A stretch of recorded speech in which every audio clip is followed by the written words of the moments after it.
Hi friends, நாங்கள் Colour King. First time water பெயிண்டில் முருகு படம் வந்திருக்கேன். பிடிச்சதா லைக் பண்ணுங்கள், வீடியோ பாருங்கள், நல்லாயிருக்கும்.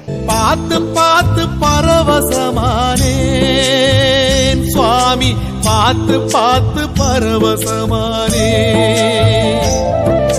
காத்துப்பட்ட கற்பூரம் போலே ஓ பாதம் பார்த்து கரைஞ்சே போனே. சேர்த்து வச்ச வார்த்தைய தொலைச்சே, நான் பேச்சிருந்தும் தவியாதவிச்சே. நேத்து வச்ச விரதம் இந்த உடம்பு கரைஞ்சு போச்சு. உன பார்த்து வச்ச பொழுதே என் மனசும் கரைஞ்சு போச்சு. நேத்து வச்ச விரதம் இந்த உடம்பு கரைஞ்சு போச்சு. உன பார்த்து வச்ச பொழுதே என் மனசும்